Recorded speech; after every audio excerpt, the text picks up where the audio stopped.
Good morning, good evening, good afternoon, traders. Steve here at Logic FX Trading. Welcome to our trading room recording on Thursday, the 23rd of September, 2021.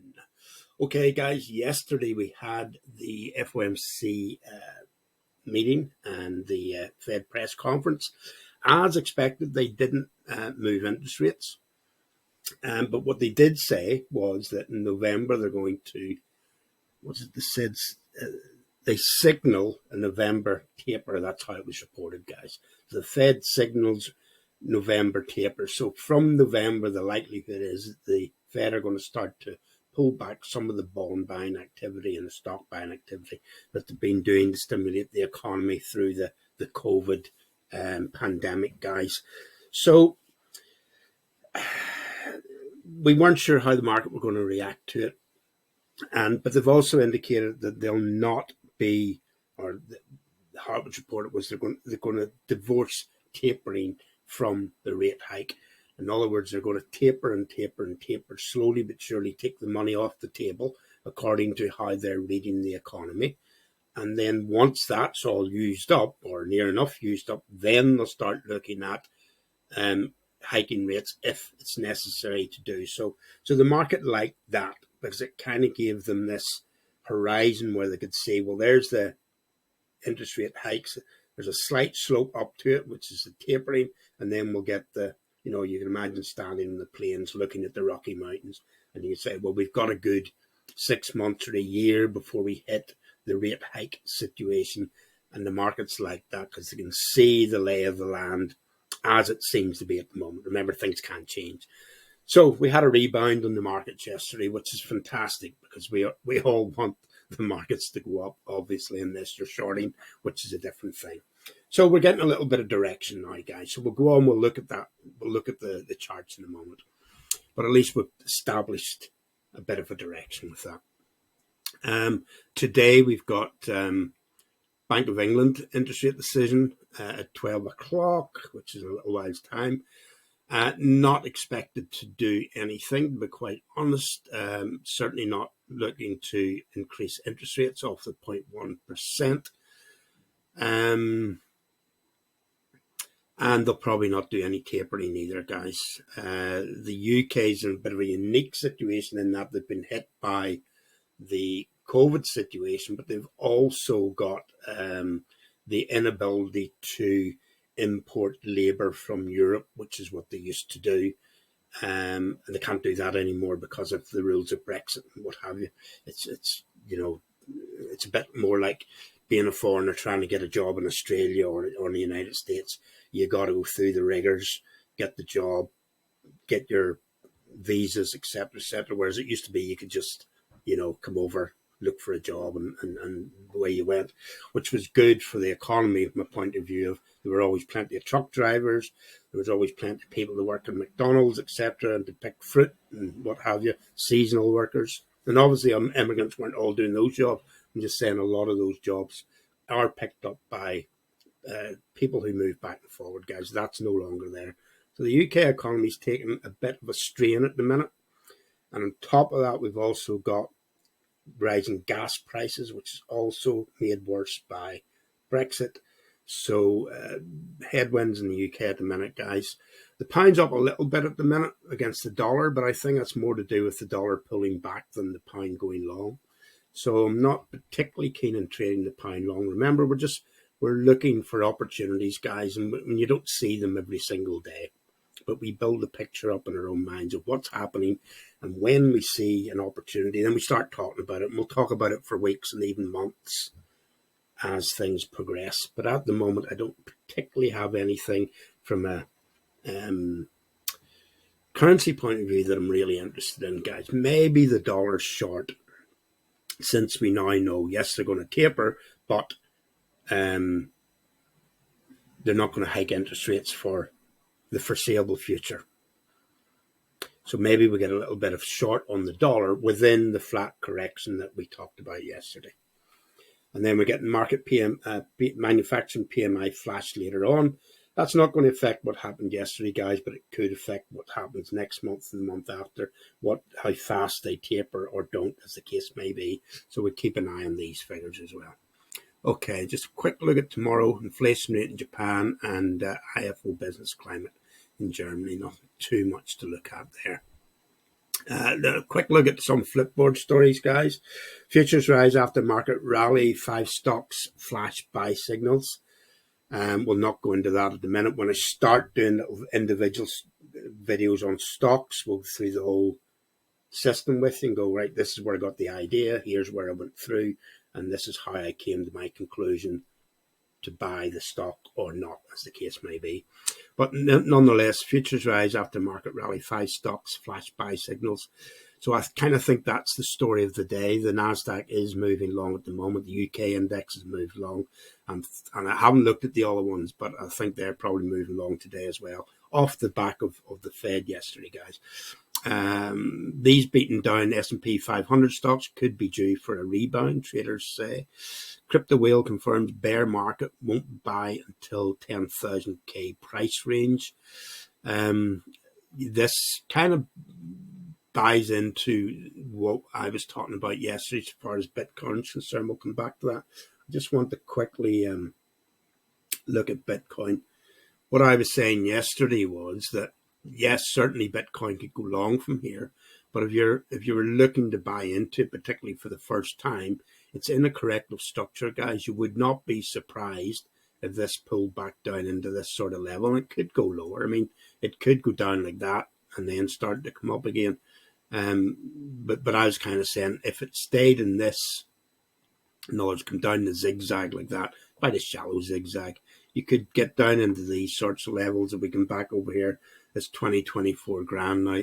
They're kind of saying, well, it could come down to 10 grand, which would be in and around there somewhere. I don't know that, guys. All we're doing is gathering information. What do other people think? What do the charts say? What's happened since we come up with that, that theory? And then if the theory plays out, then we make the decision whether to buy into it or not. But what I would say is that given that structure of that chart, given stories like that I've been reading, we'll come over to that in a moment, I wouldn't be buying Bitcoin at the minute, guys. Can I be wrong? Certainly I can be wrong. Bitcoin could take off and you miss the bus. But in trading, that's okay, guys. It's okay to miss the bus because another one comes along next week or tomorrow or in 3 hours' time. So long as you're searching, keep searching for the opportunities. And when we talk about a bus, we're talking about an opportunity. But an opportunity, it's a metaphor, guys. I know most of you know that, but just in case. In case any of you are not English speakers, second language English speakers, you might not know some of the colloquialisms we use. Morningstar, China sees buying opportunity in these China banks and insurance firms. Now, we've saw the big drawdown in the Chinese stocks over the last 3, 4, 5 months, guys. I'm in a few of them, bought after they dropped quite a bit, but they've continued to drop since then. And it's never nice when stocks continue to drop after they've already had a drop and you've bought in. But it is a waiting game, guys. I think what the Chinese government doing at the moment is they're trying to get more responsible. Remember, what China did for the last 20 years is borrow and spend, borrow and spend, borrow and spend, growing their economy tremendously. And they're at that stage now where they might have to start saying, right, hold on a minute, rein it in a little bit. And they're starting to put some good accountancy packages in there, as it were. They're starting to say, hey, if you're going to run a company, you need to run it within these rules. And there's nothing wrong with that, guys.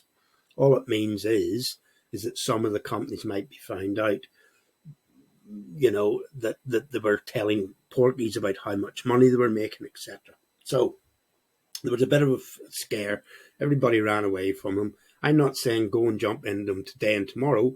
What I'm saying is let's have a look at it over the coming weeks and months. See if the market starts buying into it again. I wonder, is that the pound again, guys? Oh, it's in New Zealand. New Zealand's moving, guys, for some reason. I don't know what it is, but we'll have a look in a moment. Sorry. So, possible opportunities over there as well, guys. China. Yesterday in Bloomberg, they were talking a lot about European stocks because they haven't continued to grow at the rate that the American stocks have. So there's room for growth over there. Obviously, they were suppressed for a while because of the pandemic, and then over and above that was the rate at which vaccines were getting. That was the big thing that we were buying 3-4 months ago, the rate at which people were being vaccinated. And Europe's probably, certainly, I don't know the numbers, but it would certainly be up there with where Europe are and are with where the US are in vaccinations, and possibly beyond now, because there is quite a big movement in America. Whatever the government tells you to do the opposite. You don't get that so much in Europe, guys. Something extraordinary would have to hit the US economy to stop the Fed tapering economists. Okay, fair enough. We've dealt with that. Would shares advance after Fed signals it will ease support? World shares advance after Fed. Yeah, that's what we talked about. So they have. So the market likes what they've heard so far. The market likes to know what the ground ahead of them looks like. And it's when they don't know, they don't like surprises, and that's when people hold back. And when they see what's there, then they can make a decision and say, well, yeah, I'm okay with that. Let's buy in. Okay. Let's go. We'll just quick look at the stats. We were down, was over 3% yesterday. So we pulled back the best part of 1% yesterday, which is always nice to see.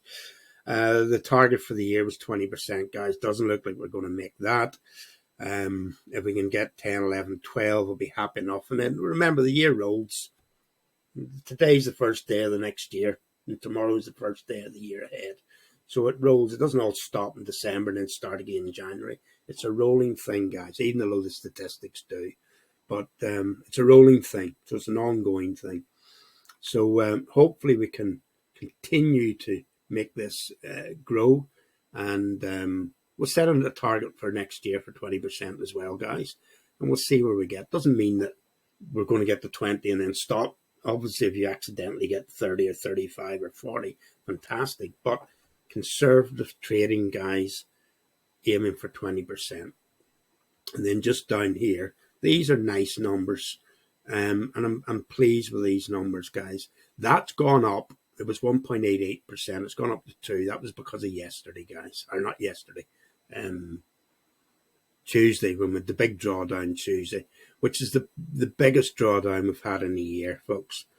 Annual maximum drawdown, 5%. That's not bad. Now, the next target we need to hit is to get this up a bit, to make it, attractive for people to buy in. But for me, if somebody's got, 50% up here, but they've also got an annual drawdown of 50 or 60% or even 40%, well, I'm not going near that, guys, because next year you could be the year that it hits minus 40%, and you certainly don't want to be dealing in that because there's speculation going on. Or else, if the numbers like that and the 50% over here, well, then they've been very, very fortunate. They've had a good run of something, and they've bought into it and it did well. And you'll often find, if you've got that, they've been buying into cryptocurrencies and caught them on the up, guys. Okay. Quick look at the portfolio. I took some more money off the table yesterday, as I said I would. 43% cash now. But I'm now in a nice position that if I see any opportunities next week in stocks, we'll be able to buy into them, and I'll do little videos of each stock that I buy. Okay, right, let's get on with this. Okay, and also just remember to subscribe, guys, and hit the wee bell thing, because we're going to grow this, and I'm not usually into all that. We just have to remind people we're going to grow this. Let's start Nasdaq. Okay, so there was the drawdown. It was nasty, but this is the rebound yesterday, guys. Started to come up.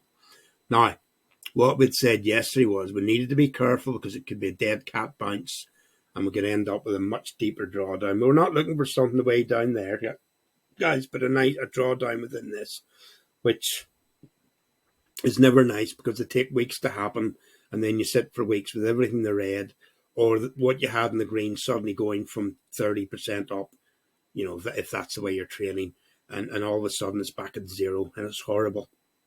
But at the moment we're on the way up. I think this will continue. It's possibly a good time to buy. But I don't think there's much more upside to this. I'm not saying they're going to drop, but I think we may run flat. And if you look at this, and there's several reasons for it. One, we talked about this yesterday, guys. First one is we've come so far off trend. That was our trend. Now, trends can increase, guys, but this has gone off. You get something like this, and then off it goes. And they usually come back into some sort of trend. Maybe not there, but you'll end up with a trend that looks like that because it comes back down into there, and then off it goes again. Or maybe it goes back into this. You have the spike, it drops, and then it goes like this. And we're talking about over years. This is many, many years here, guys. 2017 through.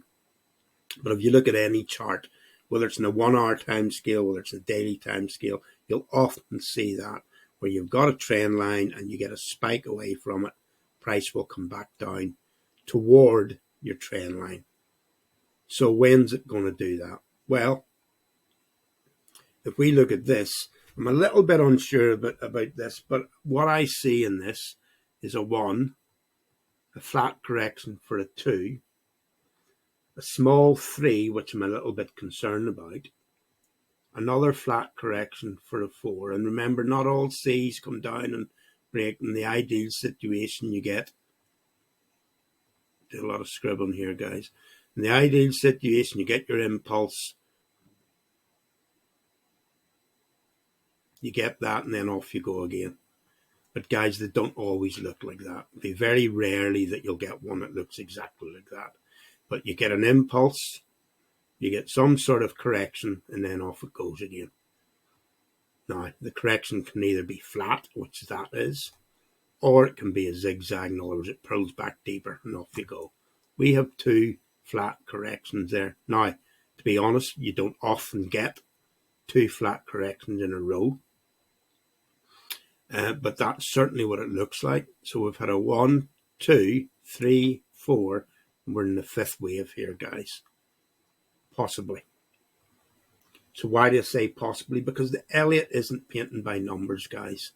Elliott gives you an idea to run with. And there are times when you look at it and you go, you know what, with a high degree of certainty, that's going to go off in that direction. And you check it by looking at your fundamentals, guys. And sometimes you'll still get it wrong. But nonetheless, that could even be a little running flat there, guys. But nonetheless, it is a correction. That's a correction. That's an impulse, and an impulse with 2 corrections in between. The one little worry I have is this, is that if we measure from there to there, and we go, that's our 3rd wave. Well, we know from the rules of Elliott is that our 3rd wave can never be the shortest. Okay, it doesn't have to be the longest, but it's never the shortest, which means, well, at the moment that holds out. But it would mean that this 5th wave is done. Now, I'm not saying that's definite, but I wouldn't be surprised if that was the case. So what does that mean then? Well, it means we could well end up in a period of flat correction, guys. I'm not looking for a big drawdown, but I don't see that in the fundamentals. But we could certainly be in a situation where prices hold. And remember, this is skewed a lot. This chart's skewed by the heavyweights, your major capitalized companies like your Apples and your Facebooks and things like that. We said that yesterday, guys. So within that, even though this chart looks like this, you could take any individual stock within this, and they could already have done something like that, guys.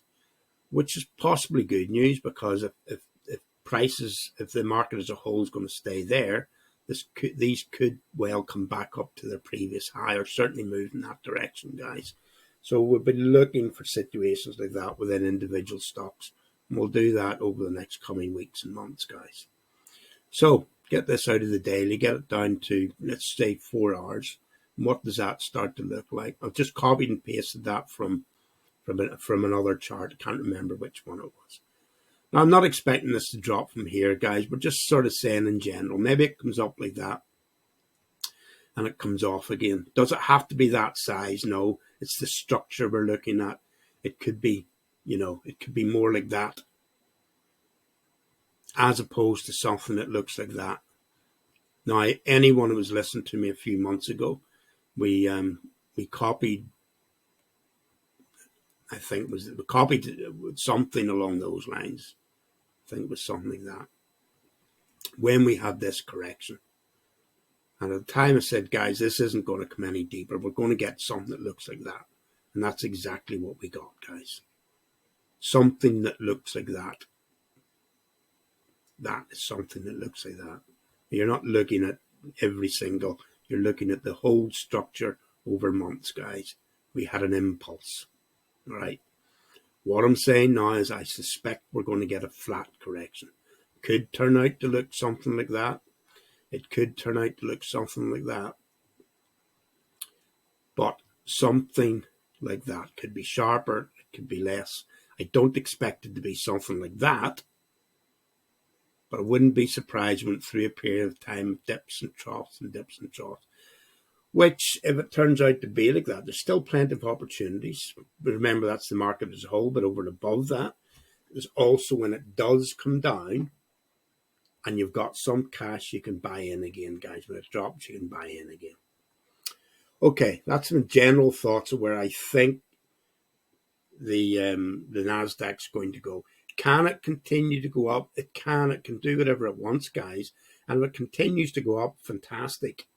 Absolutely fantastic, because I'm already 60% in. And, if it keeps going up, I'll probably put some more money into it. But all I'm saying is let's be prepared for what the downside risk is. Always know what your downside risk is.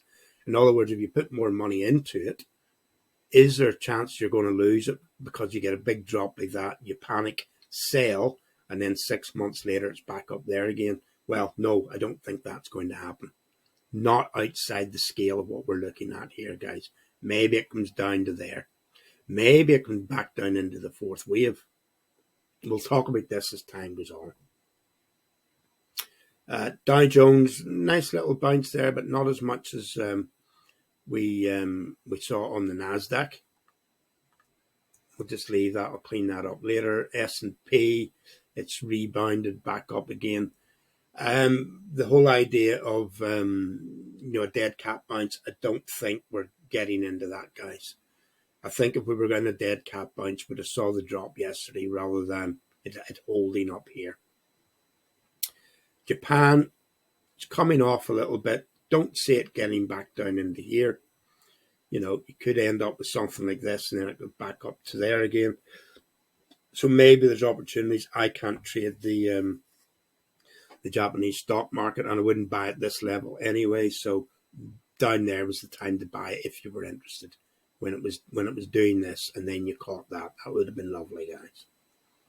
UK index, nice rebound. I sold out of a few things when they were dropping, guys. Nothing in the red. I didn't sell anything in the red, but there were a few things like Samsung, which is listed in London. It had been up a nice little percentage for me, guys. And it came back down to zero, and I got out. Now, obviously, the brave thing to do would have been to wait for it to bounce back up. We would have been doing okay. But that's okay. That's okay. The bigger strategy is more important to me than one individual stock. We can always buy into it again if the bullish run continues. And then you look at the individual stock as well. Let's have a quick look. Hopefully I know where it is. Stopwatch. Let me pause you. Oh, don't know how to pause you. I've lost the control button, guys. I lost it yesterday. I forgot about it. It's here somewhere. Anyway, I'll not be able to pause you then. Let's go Samsung.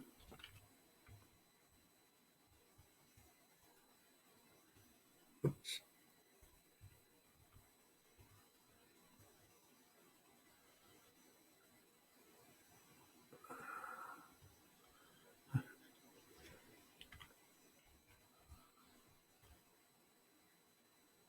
A Union Jack there anywhere, guys? Let's put L in here, see if that helps. Oh, there's it down there.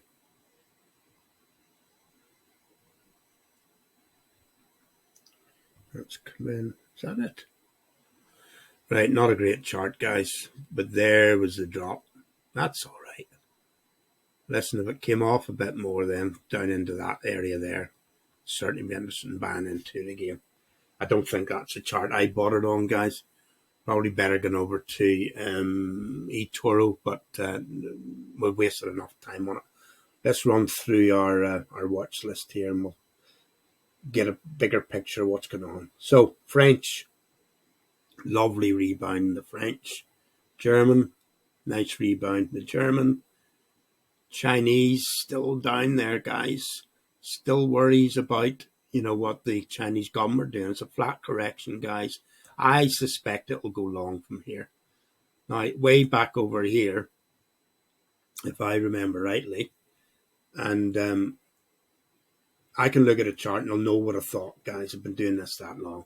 I know that when this was doing that, I would have been saying, guys, be careful about going long in this, because when you get an impulse like that, you'll get some sort of correction, and then you'll get the other side of it.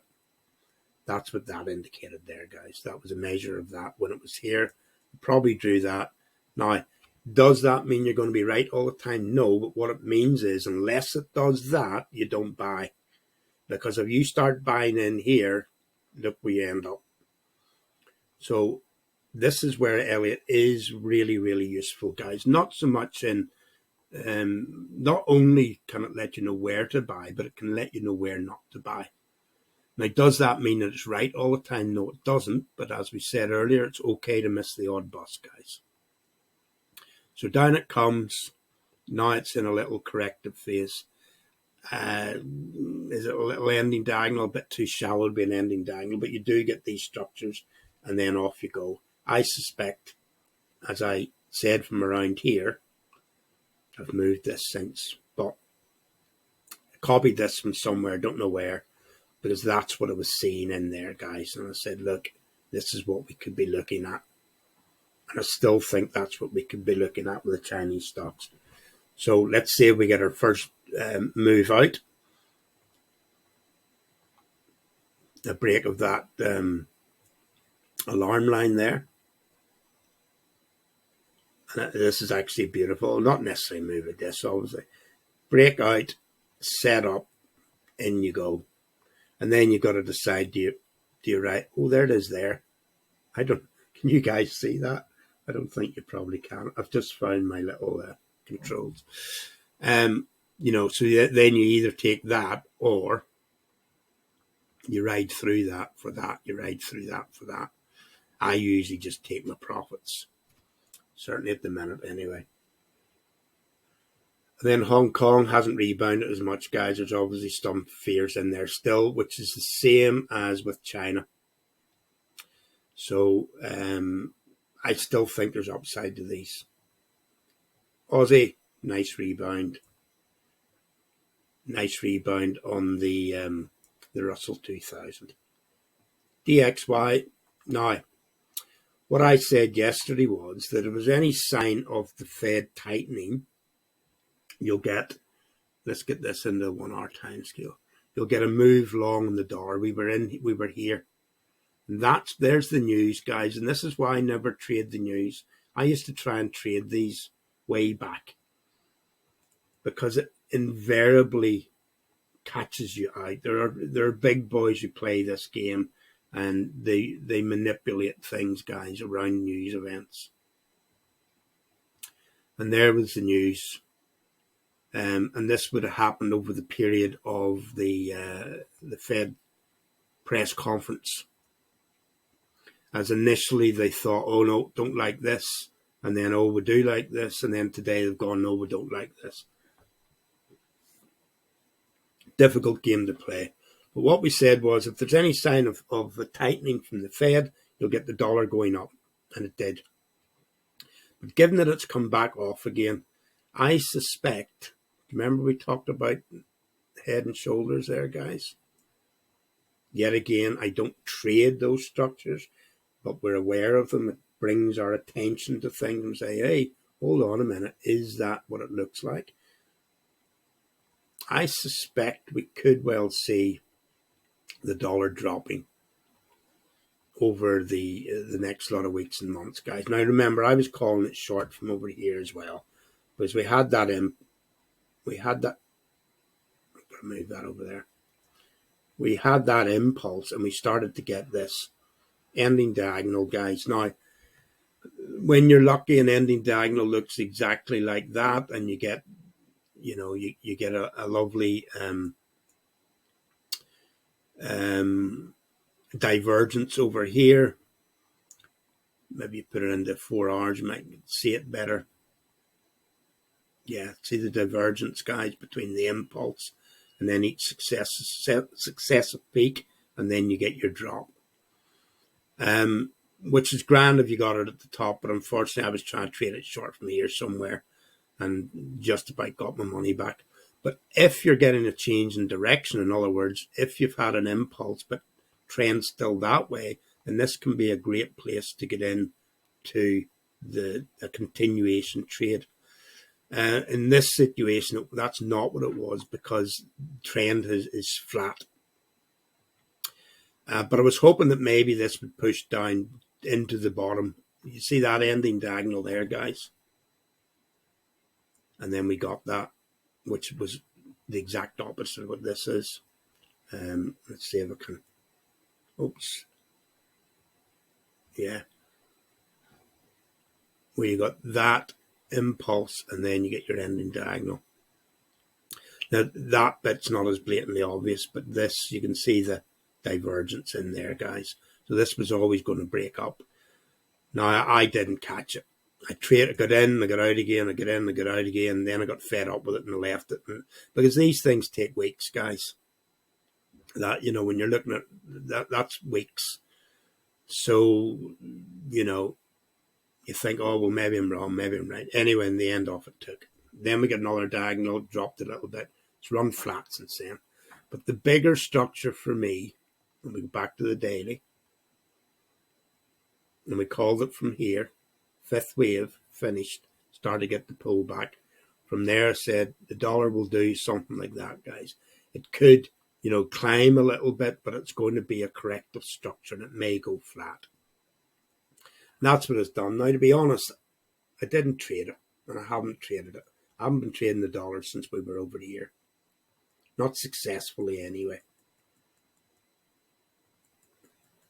But if I'm correct, which I have been so far from January, then this should stay within this range. And if it's going to stay within that range, then it's near the top or at the top. And that little head and shoulders maybe indicates that we're about to have the move down. Now, I'm not definite on it yet, guys, but that's something that I'm looking at the minute. And when I get definite on it, and when I decide to trade it, I'll let you know.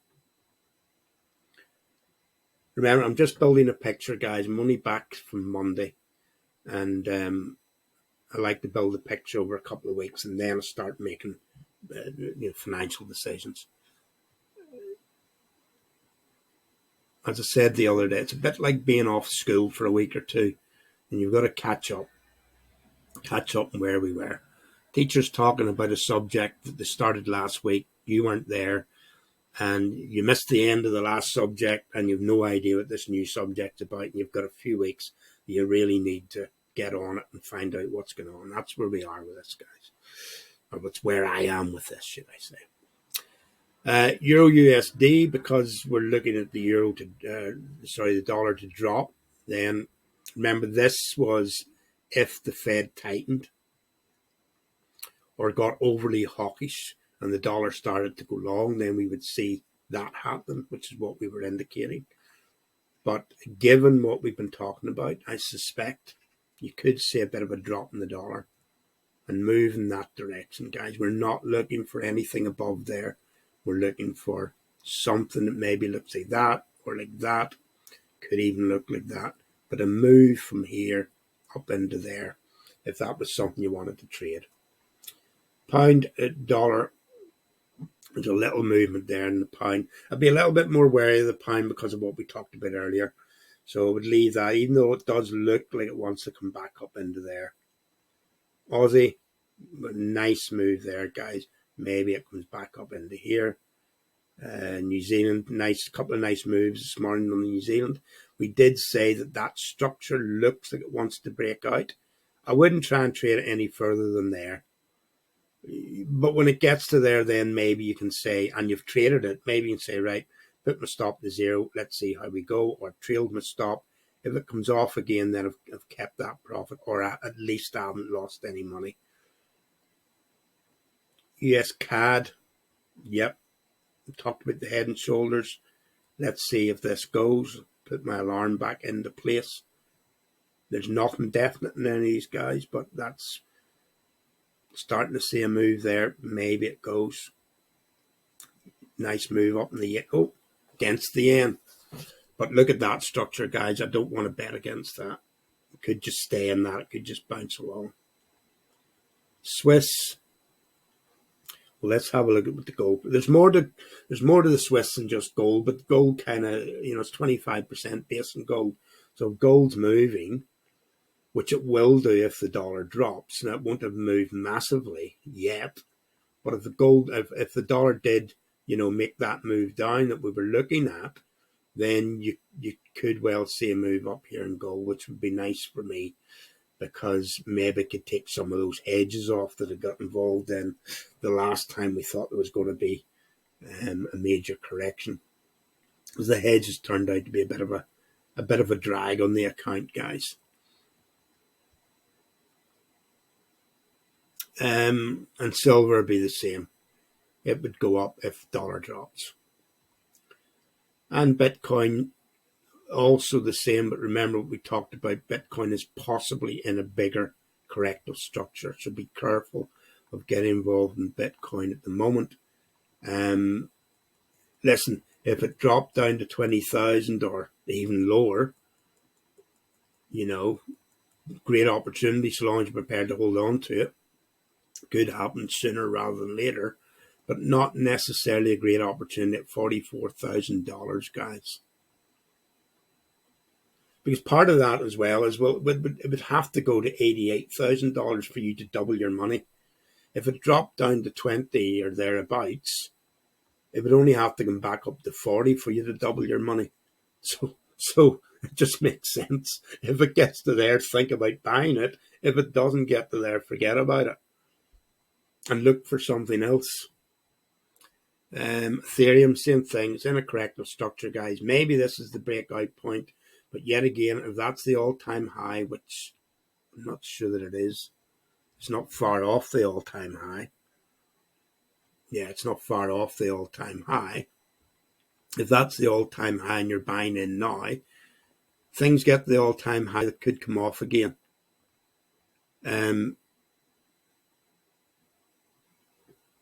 You can use Fib for this, guys. I'm just being a bit lazy here. Not lazy, I'm just trying to do these things quickly for you. So that's the all-time high there. It's come off by, call it 25, 26%. So the upside's maybe 26% if it got back from here to the all-time high. So maybe, let's call it 25%. But if it dropped down into this sort of area, your move back up 60%, guys. So it's worth waiting to see if it gets down to there. And if you want to double your money, obviously you'd have to wait for it to come down into 2,000. Oh, hold on a minute. Yeah. Sorry. Wouldn't be 60%.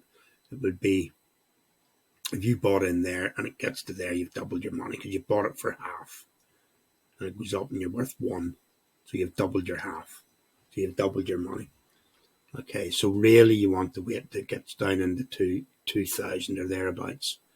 And then it could still go lower and hang around, and maybe 2-3 years' time and back up again. In the meantime, it could just take off from here and could put in new highs. But always work off the previous high, because you know it can get to there, guys. You don't know that it can break it. And do that with every chart, guys. If you then get to that position, the double top, as it were, then make your decision whether you're taking your profit or whether you're going to stay in and let it go. So you get an impulse in something, you weren't in it, off it comes. That's your target, guys, not away up there somewhere. If it gets there, fantastic. If you buy in there and it comes back to there, well, you're in a position where you can either put your stop to zero, trail your stop, depending on what time scale you're on, obviously, or take your profit. And if it carries on up, fair enough, you made some good money, move on. But if you get to there and you don't do anything, in other words, you don't trail your stop, you don't put some provision in, and it drops again, then not only did you not bank that money, but you've now lost money because you bought in there and now it's down there. So, we're talking about trade management there, guys. So the point I'm making to you is always wait for a correction and make the previous high your first target. Or there could be intermediate targets between there, depending on the time scale. But never buy there. That's the point I'm making, guys. Oil. Oh, we're on the daily here. Let's get back down into, let's go 1 hour.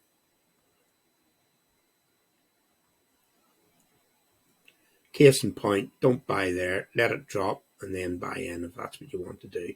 Still think oil's going to continue to go up, guys. We're getting into the winter. EuroCAD. Yep, that's a move on the CAD along with the oil price moving in that direction. But I'm not as sure with this because potentially the euro will get a little bit of a boost off the dollar dropping, provided the dollar does drop. Euro Oz, we're also getting a push down there. Is it the start of something? Don't know at the minute. Euro New Zealand, there's a push on the New Zealand. Now, this is obviously a drop on the yen.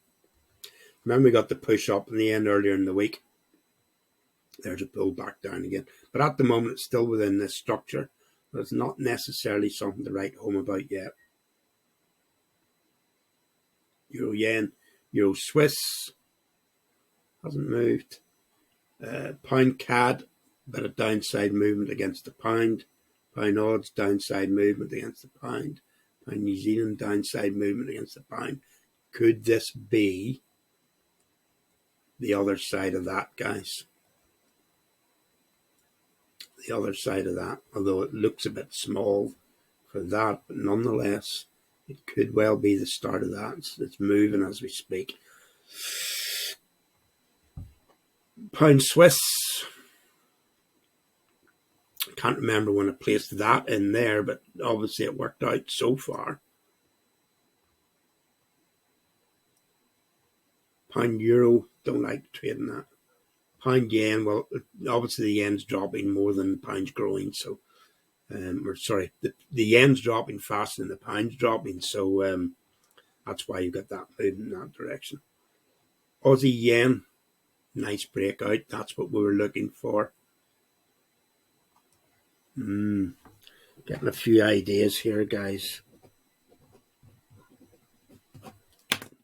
Don't think I'll buy them today, guys. I want to build more of a picture for myself. Aussie, New Zealand, possibly a bit more downside this, but I think the trend eventually will come along. Maybe we go through a little bit of a period of hanging around down here, and then we start to get it moving again. We'll keep an eye on that. Aussie Swiss, moving up against the Swiss. Aussie CAD, I don't like trading that one because I can never distinguish between the two. Swiss yen, getting the movement up, nice. If the dollar continues to drop, you'll get gold price going up. You'll get a continuation of a push with the Swiss. So yet again, possibly, I'm saying possibly, guys, because I haven't had great success with currencies recently. This is my 100%, or I've had 100% success rate in this over the last year. But having said that, I haven't traded it for a long time. It's moving along at the minute, but no, CAD yen. Oh, that's nicer. If you were going to trade this, that would be the better one there, guys. Just a bit worried about the Swiss with gold price, because it could pull back down again. Of course, if the gold price doesn't increase, remember this is all if that happens, then we do this. If the gold price doesn't increase, then obviously the CAD Swiss would be, you know,